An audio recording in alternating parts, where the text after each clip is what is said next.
Hello everyone, welcome to my YouTube channel. Last की video में हमने नाउन रिलेटेड टॉपिक्स को डिस्कस किया था। हमने अनकाउंटेबल नाउन्स के बारे में पढ़ा था और अनकाउंटेबल नाउन्स के कुछ 3 रूल्स होते हैं और वो 3 रूल्स जो हैं वो क्या कहते हैं कि जो अनकाउंटेबल नाउन है, अनकाउंटेबल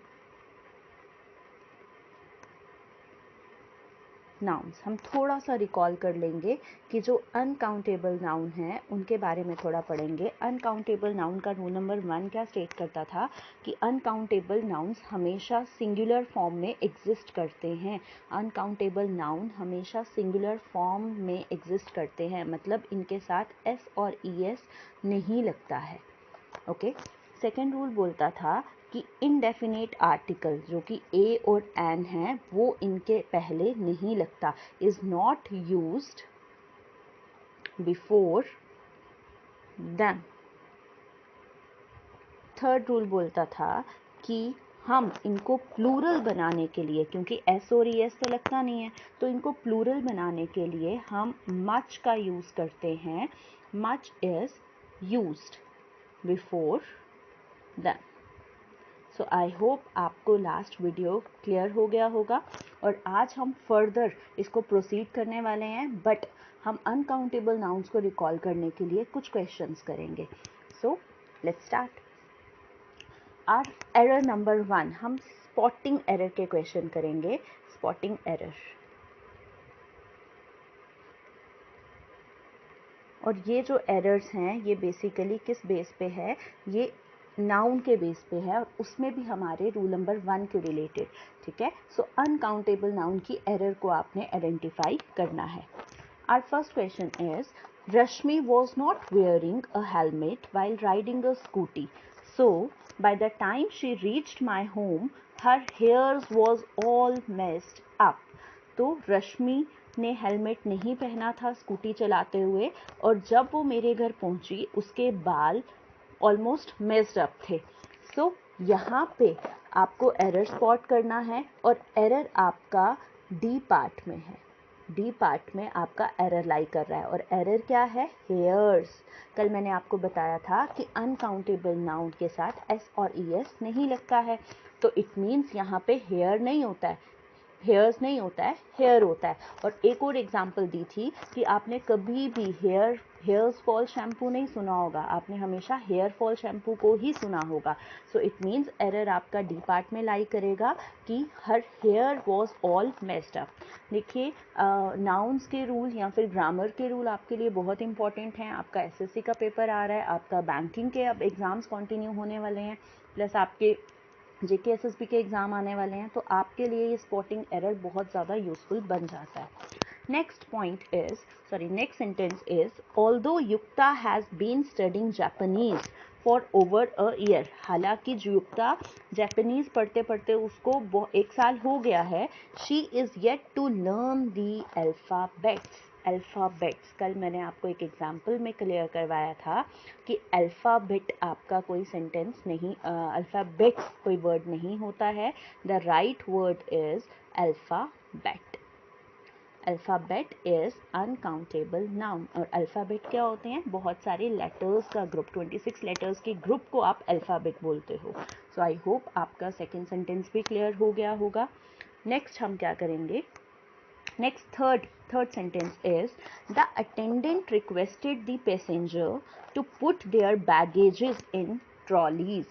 इन द ट्रॉलीज आएगा वैसे तो, लेकिन हमारी एरर यहाँ पे कुछ और है क्योंकि हम नाउन की एरर कर रहे हैं। सो अटेंडेंट ने रिक्वेस्ट किया पैसेंजर को, यहाँ तक सही जा रहा है। द अटेंडेंट रिक्वेस्टेड किसको, पैसेंजर को, टू पुट देयर, अपना, किसका, पैसेंजर्स का, to put their, requested the passenger to put their baggages। baggages होता है आपका जो बोझा है बहुत ज़्यादा, जिसमें बैग्स एंड ऑल सब कुछ सामान आता है, और रियल वर्ड होता है बैगेज। Baggage, baggage, luggage.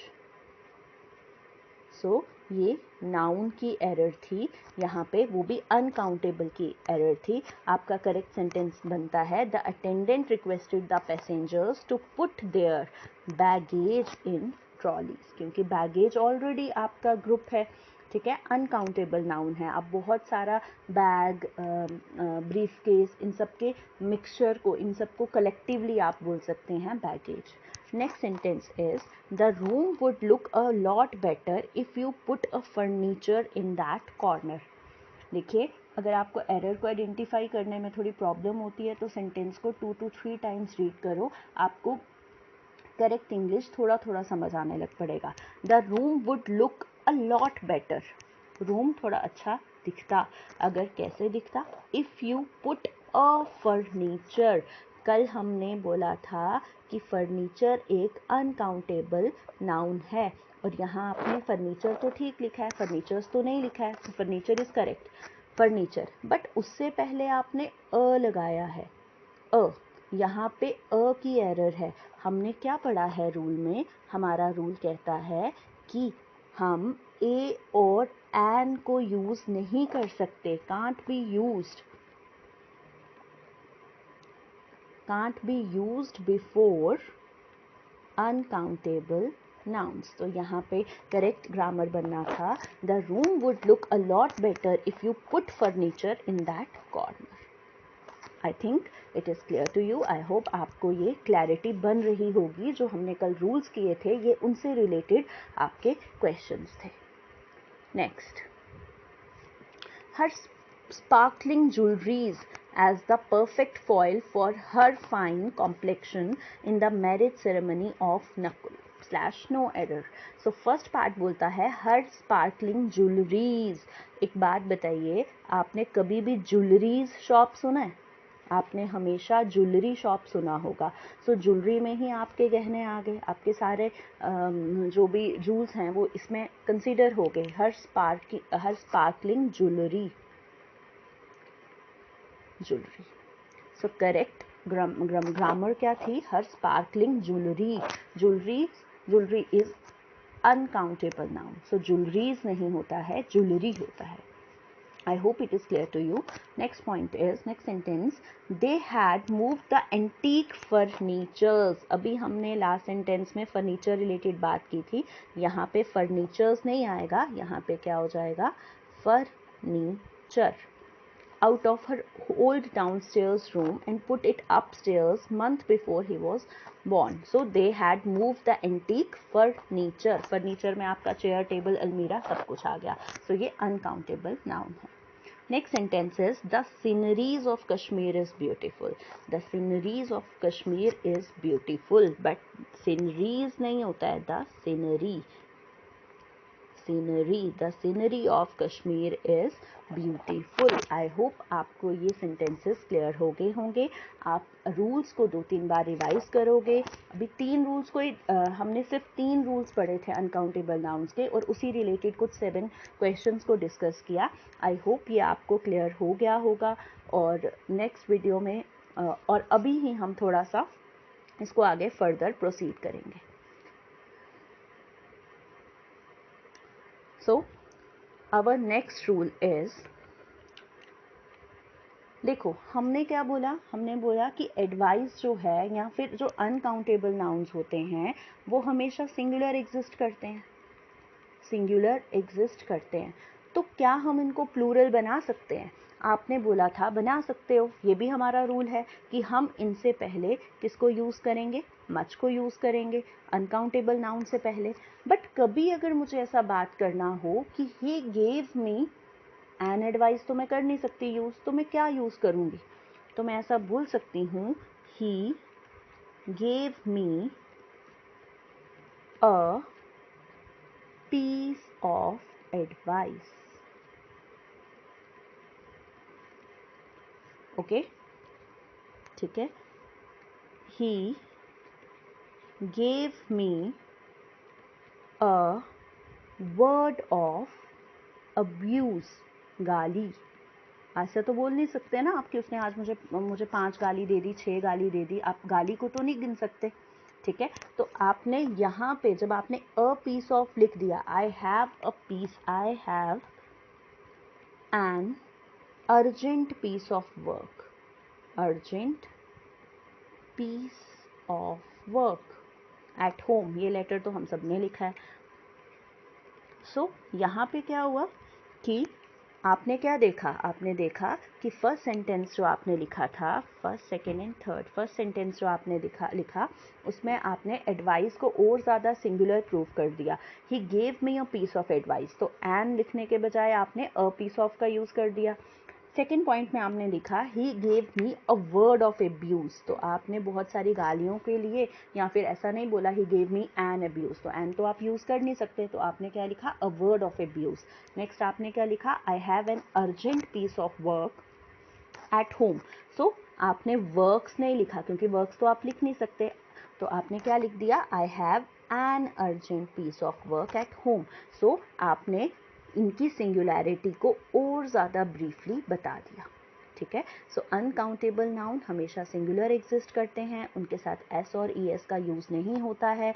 अगर आपको उनको प्लूरल बनाना है तो उनसे पहले मच का यूज़ करना पड़ेगा, और अगर आपको और आप उनके साथ एन और अ वर्ड का यूज़ भी नहीं कर सकते। नेक्स्ट पॉइंट इज़, नेक्स्ट चीज़, अगर आपको इनको प्लूरल बनाना है, ठीक है, तो आप ऐसा बोल सकते हो, a lot of advice, a lot of advice, ये लिख सकते हो। ठीक है, उसने मुझे बहुत सी एडवाइस दी, तो a lot of advice. Second, आप ऐसा बोल सकते हो, many pieces of advice, many pieces of advice. उसके अलावा आप ऐसा भी लिख सकते हो, अगर आपने ऐसा बोलना है कि उसने मुझे बहुत गालियाँ दी, तो वर्ड्स ऑफ एब्यूज़। यहाँ पे वर्ड्स ज़ुबान नहीं है, यहाँ पे वर्ड्स शब्द हैं, वर्ड्स ऑफ एब्यूज़। ठीक है, उसके अलावा मुझे एक चीज़ बताइएगा कि आपने वर्ड देखा है ना, ब्रेड, तो आपने कभी अपनी मदर को ऐसा नहीं बोला होगा कि मम्मा मुझे ब्रेड्स दे दो, या मैं ब्रेड्स लेने जा रहा हूँ। आपने हमेशा ऐसा बोला होगा, अ स्लाइस ऑफ ब्रेड, या फिर पीसीज ऑफ ब्रेड, या फिर आपने बोला होगा लोव्स ऑफ ब्रेड।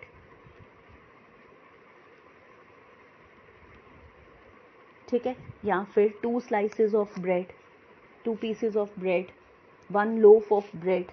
ठीक है, तो ये सारे आपके जो एडवाइस वर्ड था, एब्यूज़ वर्ड आपने देखा, या आपने ब्रेड वर्ड को देखा, ये सारे आपके क्या हैं, ये सारे आपके अनकाउंटेबल नाउन हैं, और आपने इनको प्लूरल बनाने के लिए इनसे पहले कुछ ऐसे वर्ड्स ऐड कर दिए जो इनको प्लूरल बनाते हैं। I hope it is clear to you. Next rule, अगर हम नेक्स्ट रूल देखें तो रूल नंबर 3 क्या बोलता है, रूल नंबर 3 है हमारा कलेक्टिव नाउन से related. So rule number second is related to collective noun, most important. अब कलेक्टिव नाउन में भी मैं आपको ऐसा कुछ इम्पॉर्टेंट चीज़ें बता सकती हूँ। आपने ना कुछ ऐसे वर्ड्स देखे होंगे कलेक्टिव नाउन में, कि कलेक्टिव नाउन का जो रूल है वो क्या बोलता है, वो बोलता है कि कुछ आपके कलेक्टिव नाउन ऐसे होते हैं, कुछ मैंने बोला, some of the collective nouns are used with plural verbs. कुछ तो सिंगुलर के साथ यूज़ होते हैं, बट कुछ प्लूरल के साथ यूज़ होते हैं। तो आप क्या रूल लिखेंगे कि some of the collective nouns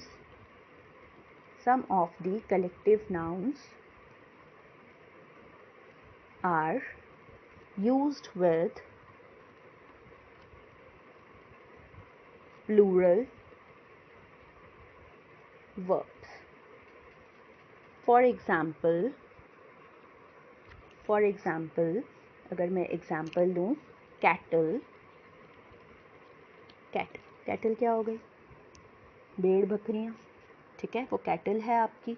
ठीक है, गायें भैंसें, ये सारी कैटल हैं आपकी। Then police, most important, police is a collective noun. Then people, लोग, कलेक्टिव नाउन है। देन मेजॉरिटी, देन फोक, ये सारे क्या है, कलेक्टिव नाउन है। सो मैं आपको इसका जो रूल बताने वाली हूँ, वो क्या कहता है कि कलेक्टिव नाउन्स, कुछ ऐसे कलेक्टिव नाउन्स हैं जिनकी मैंने आपको एग्जांपल में बता दिया, वो हमेशा प्लूरल वर्ब्स के साथ ही एग्जिस्ट करते हैं। अब प्लूरल वर्ब कुछ भी हो सकता है, ठीक है। आपको ये जो वर्ड्स हैं cattle, police, people, majority and folk, ये प्लीज़ याद रखिएगा, ये एग्जामिनर्स फेवरेट हैं। ये मोस्ट इम्पॉर्टेंट वर्ड्स हैं, मोस्ट इम्पॉर्टेंट, मैं इन पर स्टार मार्क कर रही हूँ कि ये बहुत इंपॉर्टेंट है। इनको तो आप याद ही रख लो ना कि ये हमेशा प्लूरल के साथ यूज़ होते हैं। फॉर एग्ज़ाम्पल, अगर मैं एग्ज़ाम्पल आपको बताऊं तो एग्ज़ाम्पल नंबर 1 क्या है? Example number 1 is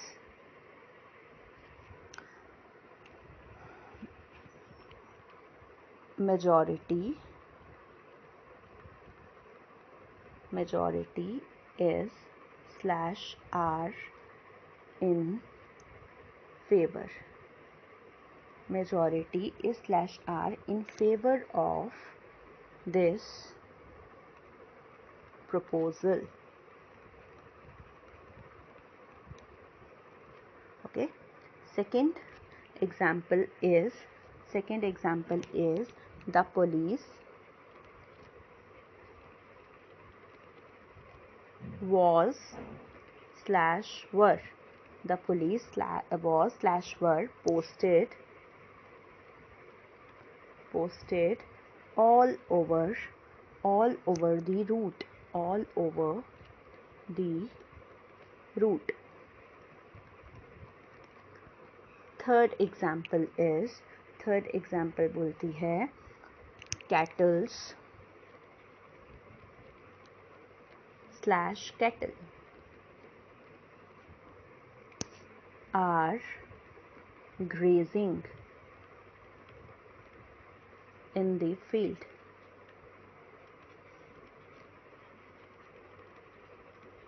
So let's discuss these three examples. First example is majority is /r in favor of this proposal. मैं already आपको रूल नेक्स्ट करवा चुकी हूँ कि कुछ हमारे पास कलेक्टिव नाउन्स हैं जो हमेशा प्लूरल वर्ब के साथ एग्जिस्ट करते हैं, और वो कौन से कलेक्टिव नाउन्स हैं? जैसे कि पुलिस, जैसे कि मेजॉरिटी, कैटल, और उसके बाद पीपल, उसके बाद फोक। तो ये कुछ ऐसे आपको कलेक्टिव नाउन को याद ही कर लेना है क्योंकि ये एग्जिस्ट ही प्लूरल के साथ करते हैं। सो मेजॉरिटी, इज और आर, इज तो हमारे पास सिंगुलर है और आर हमारे पास प्लूरल है, और मेजॉरिटी के साथ कौन सी वर्ब यूज होगी? प्लूरल की। So our correct answer is majority are in favour of this proposal. एक और चीज़ याद रखना कि आपकी स्पोकन इंग्लिश आपकी ग्रामेटिकल इंग्लिश से बहुत ज़्यादा डिफरेंट है। सो आपको ऐसा लग रहा होगा कि मेजॉरिटी इज़ होना चाहिए, majority is in favour of this proposal, but ये ग्रामेटिकली इनकरेक्ट सेंटेंस है। मेजॉरिटी के साथ हमेशा प्लूरल की वर्ब आती है। Majority are in favour of this proposal.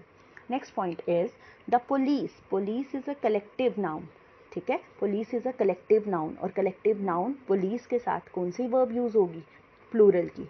Police were posted all over the root. The police, the कोई particular police, suppose JKP, were posted all over the route. Third sentence is cattles /cattle. तो cattles जैसा कोई word तो होता नहीं है। So correct word is cattle are grazing in the field. I hope आपको दो रूल्स क्लियर हो गए होंगे। First rule is uncountable noun से रिलेटेड था, and our second rule is related to collective noun. So